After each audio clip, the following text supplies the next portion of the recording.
Let's continue on with the movie news, like we always do here on the show, of course. Alright. News item. Enough of my stalling. Anyway, Ivana Bocchero. She, for those of you who don't know by the name, which, to be honest, when I first read the news item, I just saw her name. I didn't even know who she was.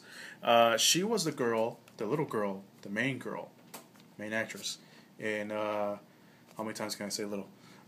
She played the Ophelia in Pan's Labyrinth, which was made by Guillermo del Toro. That was a little girl.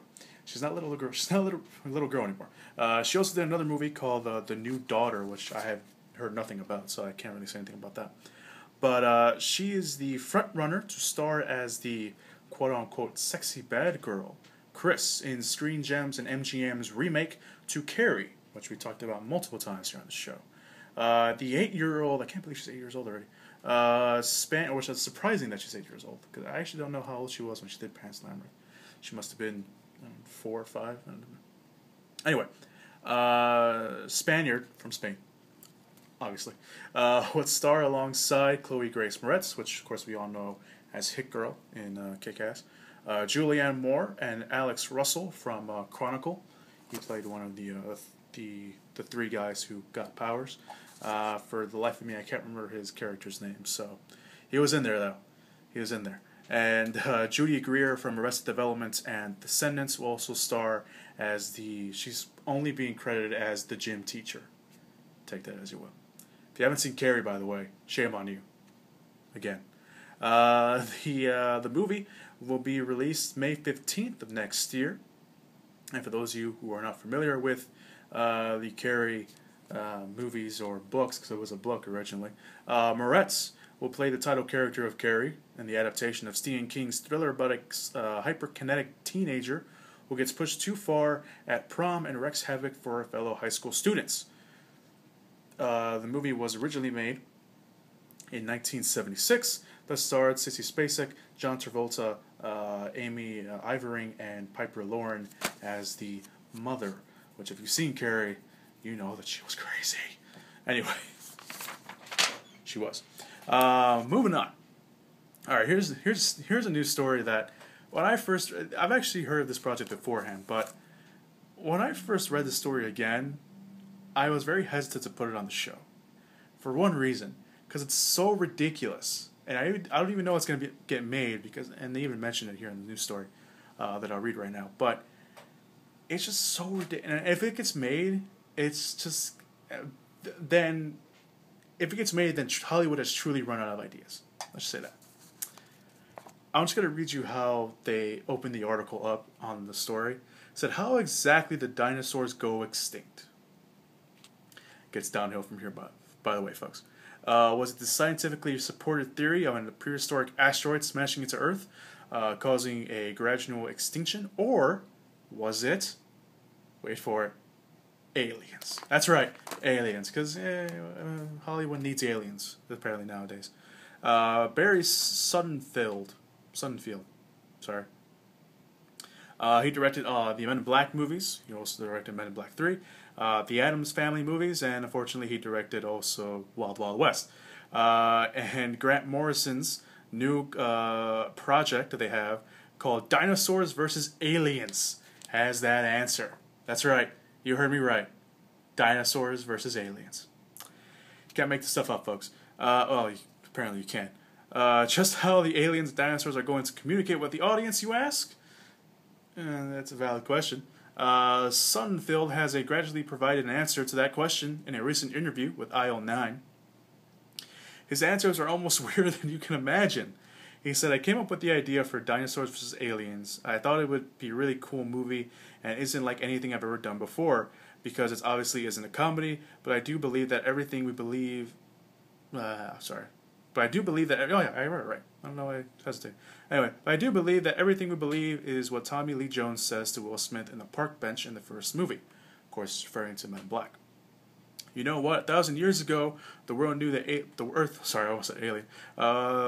Knew that the Earth was flat. 500 years ago, they knew the Earth was the center of the universe. Imagine what you'll know tomorrow. So my feeling is everything we believe may be true or may not be true. So I wanted to tell the quote-unquote real story on how the dinosaurs got extinct 65 million years ago. And it's dinosaurs versus aliens, and that would be a photorealistic CG movie in 3D. Because God knows we need a dinosaurs versus aliens movie in 3D. Another interview, he said he was asked two questions. And one of the questions was, we're excited about aliens versus dinosaurs. That's the question, by the way. Are you and Grant Morrison going to make non-human creatures relatable to... How are you going to make non-human creatures relatable to the audience? He said, first we have to sell the project. We're going to LA in about 6 weeks for pre-visualization and our script to see who wants to buy it, blah, blah, blah, blah, blah, blah. The aliens speak in a way that you can understand them, and the dinosaurs, they actually have a certain amount of culture through grunts and doing stuff with their bodies and sticks. We believe that the dinosaurs had culture. They didn't speak, but they have sticks. We believe that dinosaurs... Well, go ahead, I just read the same sentence twice. They do speak, but they have other ways of communicating. It won't be a problem. It will be pretty fascinating, says the man that made Wild Wild West. What kind of weapons do the dinosaurs have? Was the next question he was asked. And his answer, they actually have a few weapons. They learn from the aliens. They're very smart. That's one of the things about dinosaurs that makes them possibly the way they really are. They have I'm sorry, but they run as long as they go along with the aliens. Sorry, you know more than anything else about this movie. I told you his answers were weird. I don't even know what to say about the project. I mean, don't get me wrong. I mean, dinosaurs versus aliens, probably not the worst thing that can happen. But it is one of the worst things that can happen. I think it'll be interesting. I mean, I don't think it'll be interesting. I think I had to see it first.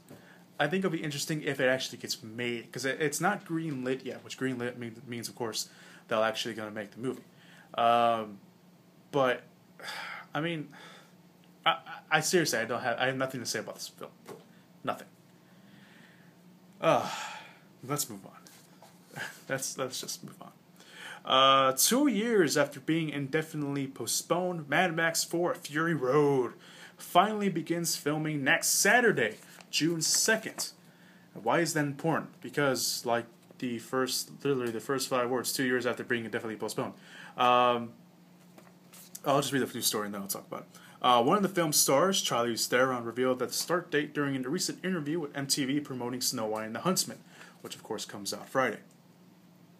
The long-delayed sequel/reboot, which stars Tom Hardy as the title character of Mad Max, will see Charlize Theron playing Furiosa, a character with half of her arm missing. Director George Miller, who directed all the other Mad Max movies, and he did the Happy Feet movies too. That's quite a change. We'll start shooting Mad Max 4 in the African desert, one of the African deserts. The class also includes Nicholas Hoult, who played Beast in X-Men First Class, Zoe Kravitz, who was also in X-Men First Class, she played Angel, and Adeline Clemens, who will star in Silent Hill Revelation later this year. Okay, Mad Max. If you haven't seen the Mad Max movies, you could probably skip Thunderdome. But if you haven't seen the first two, if you haven't seen Mad Max and then The Road Warrior, they're pretty interesting. And they've obviously left kind of a cult phenomenon behind it. They have that. Some people will consider Mad Max movies a cult classic. Others wouldn't, but I mean, that's just up to you. Anyway, the Mad Max movies, especially Part 4. I first heard about Mad Max, that first year where it got delayed. But then, they brought in, more people. They brought in Tom Hardy. They brought in Charlize Theron. And, they got George Miller to come back. And I thought it was going to be pretty cool to, see another Mad Max movie. But, it was taken away. And it kept getting, postponed because of budget problems. And because, all these other reasons, script problems, budget reasons, the usual stuff that brings down a Hollywood movie nowadays. But I don't know. It seems interesting that they're gonna start filming just out of the blue. I don't know if she was just speaking off the cuff or if she was just making stuff up, but a lot of movie websites are saying that Mad Max is going to start filming, next Saturday or this Saturday.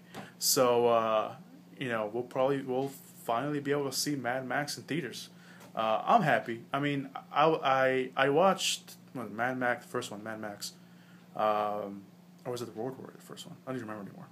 I saw the first two, with a couple years ago, and I can see why people like them. Some of them, don't hold up that well, but or one of them doesn't hold up that well anyway. But I mean, they have left their impact on movies since then. But let's move on from Mad Max. All right, next news on Gary Oldman has sealed the Gary Oldman. For those who don't know who Gary Oldman is, first of all, shame on you for not knowing Gary Oldman by name. For those of you who need, this Gary Oldman, Commissioner Gordon in the Batman movies, Sirius Black in the Harry Potter movies, the villain in The Professional. Yeah, if you don't know what The Professional is, shame on you.